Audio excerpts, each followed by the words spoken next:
मनोरमा जी बहुत ही सांवली थीं।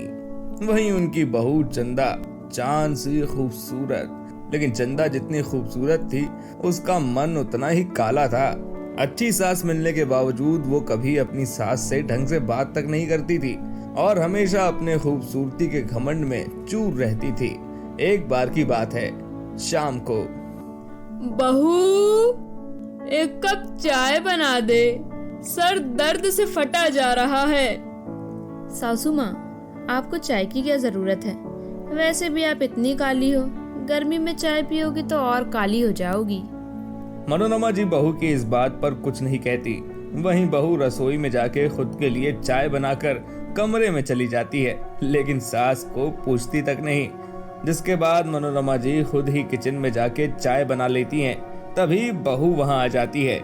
माँ जी, मैंने किचन में दूध रखा था, कहाँ गया? मुझे उससे फेस वॉश करना था। लेकिन मैंने तो उसकी चाय बना ली बहू।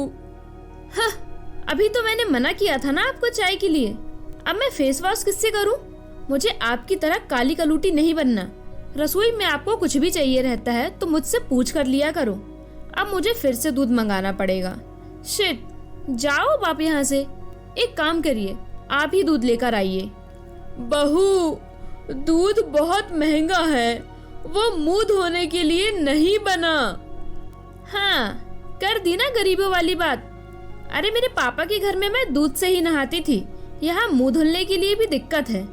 हाँ, रहने दो, मैं खुद ही ले आऊंगी। फिर बहू वहां से चली जाती है। इसी तरह चंदा अपनी सास को हमेशा तंग करती और उसका बिल्कुल भी ख्याल नहीं रखती। वहीं वो अपनी खूबसूरती को लेके बड़ी ही कॉन्शियस थी। ऐसे ही एक दिन पड़ोस में एक जगह पूजा होती है। बहू, जा जल्दी से तैयार हो जा, पड़ोस में पूजा है, कमला जी ने बुलाया है। ठीक है, अब तो पूजा में जाकर माँ जी के कालेपन का खूब मजाक उड़ाऊंगी। फिर दोनों सास बहू पूजा में जाती हैं, जहाँ सभी औरतें मनोरमा जी की खूब तारीफ करते हैं, जहाँ चंदा को कोई खास भाव नहीं मिलता। मान गए भाई मनोरमा जी को। 50 साल की उम्र में भी उतनी ही हसीन है जितनी तब थी जब ये इस मोहल्ले में नई नई रहने आई थी। और नहीं तो क्या, भले ही रंग सांवला है लेकिन चेहरे पर वही नूर है आज भी। और ये आजकल की बहुओं को देखो, 10 किलो मेकअप थोप लेंगी लेकिन फिर भी चेहरे पर झुर्रियां ही दिखती हैं। ओ आंटी जी, ये मेकअप की कीमत आप क्या जानो। हम बहुत ही मेहनत करते हैं खूबसूरत रहने के लिए। और ये क्या, माँ जी आपको किस एंगल से खूबसूरत दिख रही है? काली तो दिख रही है। तभी बहू अपनी सास को गौर से देखती है तो उसे भी मनोरमा जी काफी यंग दिखाई देती हैं। माँ जी घर में तो इतनी यंग नहीं दिखाई देती। वहीं बहू के मुंह फट बोलने के कारण सारी औरतें उससे नाराज हो जाती हैं। वहीं पूजा खत्म होने के बाद दोनों सास बहू घर आ जाती हैं। बहू, क्या जरूरत थी सबके सामने इतना बोलने की? मोहल्ले में तो तूने मेरी नाक ही कटवा दी। नाक तो आपने कटवा दी मेरी। क्या जरूरत थी इतना सज धज कर जाने की कि आप मुझसे ज्यादा सुंदर लगो? अरे लेकिन मैंने तो कुछ किया ही नहीं, बस हाथ मुंह धो के कपड़े ही तो बदले थे। रहने ही दो अब आप। हाँ।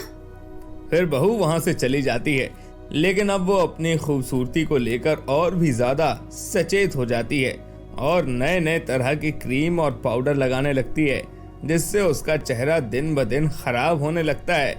फिर एक दिन, ओह नो, ये क्या हो गया मेरे फेस पर? इतने सारे pimple. Oh no no no, अब मेरा चेहरा एकदम खराब दिखेगा। क्या हुआ बहू, तू इतना चिड़चिड़ क्यों कर रही है?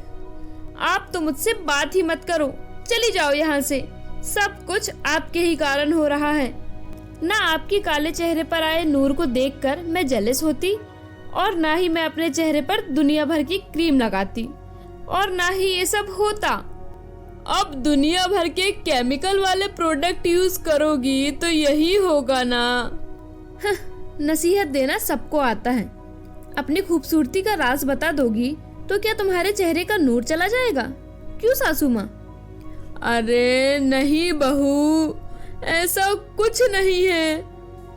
फिर मनोरमा जी अपने कमरे में जाती है और एक शॉल लेके बहू के पास आती है। ये क्या है?